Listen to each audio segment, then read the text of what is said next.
Saudara-saudari yang terkasih, kita jumpa lagi dalam Pelita Hati hari ini, Sabtu 22 April 2023, hari biasa pekan kedua Paskah. Bersama saya Romo Thomas Suratno, SC dari Paroki Cilandak, Jakarta Selatan, mendengar dan merenungkan sabda Tuhan, yakni firman Tuhan yang tersurat dalam Injil Yohanes, bab atau pasal 6, ayat 16 sampai dengan ayat 21.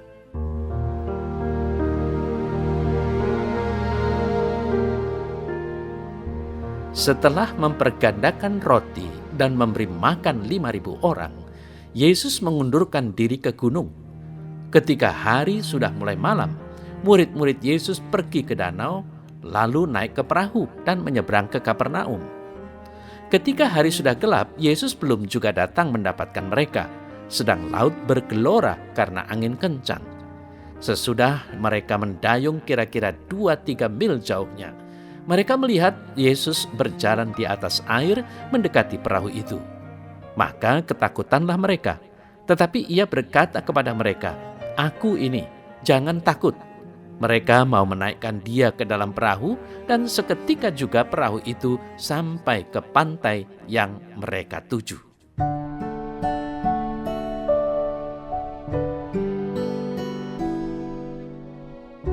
Saudara-saudari yang terkasih, warta Injil Yohanes hari ini memaparkan kisah Yesus berjalan di atas air ini dengan singkat.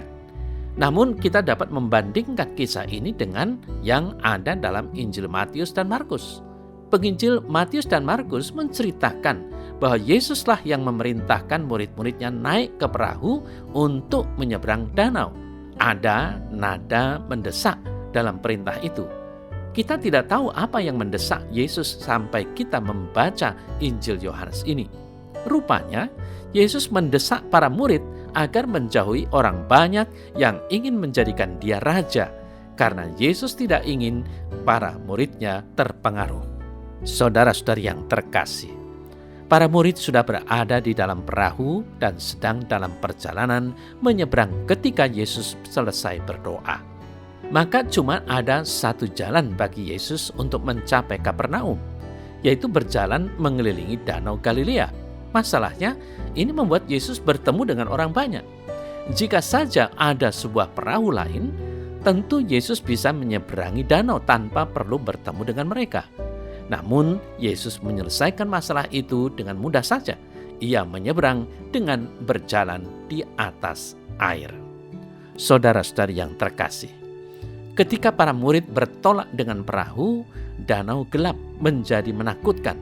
Langit hitam pekat, angin menderu mengancam, semua rasa aman hancur ditelan ombak yang bergelora. Ketika gelombang menghantam, rasa takut sulit dikendalikan, bahkan kehadiran Yesus pun sulit dipahami. Tidak ada alasan untuk para murid mengantisipasi Yesus yang berjalan ke arah mereka di atas air yang gelap. Ketakutan mereka memuncak. "Ini aku, jangan takut," kata Yesus. Namun murid-murid tidak sepenuhnya memahami apa yang sedang terjadi saat itu. Saudara-saudari yang terkasih, badai yang mengamuk dapat menggoncang kepastian apapun dalam hidup. Seorang jurnalis menulis di New York Times tentang pengalamannya terkena serangan jantung yang hampir merenggut nyawanya pada usia 38 tahun. Pengalaman itu menimbulkan trauma yang melumpuhkan. Rasanya mirip seperti tersambar peluru tetapi tidak mati tuturnya. Trauma itu membuat pikirannya sering terobsesi pada kematian yang menghantui di setiap pojok kehidupan. Saudara-saudari yang terkasih, kesulitan hidup dapat membuat kita tidak mampu lagi memahami kehadiran Tuhan. Namun, justru di tengah badai hidup itulah Allah sering hadir dengan caranya yang tidak terduga. Memang kita tidak terlalu dapat memahami apa yang sedang Allah kerjakan. Bahkan kita pun sering merasa takut ketika melihat kehadiran Tuhan. Namun Allah berkata, "Aku ini, jangan takut." Saudara-saudari yang terkasih, ada seorang rekan yang mengatakan bahwa mengingat kebaikan Tuhan pada masa lalu dapat menolongnya bersyukur dan meredakan ketakutan masa kini. memang tidak selalu dapat mengendalikan perasaan, apalagi ketika sedang kalut menghadapi goncangan hidup. Banyak hal sering di luar kendali kita. Walaupun begitu, kita tetap dapat mempercayakan hidup kita kepada Tuhan, baik ketika kita dapat melihat jelas, walaupun ketika semuanya gelap. Ini aku, jangan takut, kata Yesus. Walaupun takut, kita tetap dapat belajar taat dan bergantung padanya. Saudara-saudara yang terkasih, ketaatan pada perintah Tuhan tidak lantas menjamin bahwa mereka akan menanggapi jalan mulus tanpa kesulitan. Namun yang terindah dari datangnya situasi sulit, Yesus tidak tinggal diam. Ia selalu menyertai kita. Meskipun ia terasa jauh, ia berdoa untuk kita. Ia tahu apa yang terjadi karena ia selalu memperhatikan kita. Di tengah segala pergumulan, alangkah terhibur hati kita mengetahui bahwa dalam segala situasi sulit, Allah yang berdaulat peduli pada setiap pergumulan kita.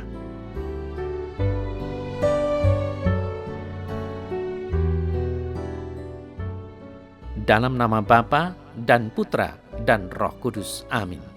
Ya Tuhan Yesus, kehadiran-Mu dalam hidupku senantiasa mengingatkanku untuk selalu taat dan patuh padamu. Karena dengan begitu aku akan menemukan kedamaian di tengah pergumulan hidup di dunia ini. Amin. Semoga Allah yang Maha Kuasa memberkati saudara dalam nama Bapa dan Putra dan Roh Kudus. Amin.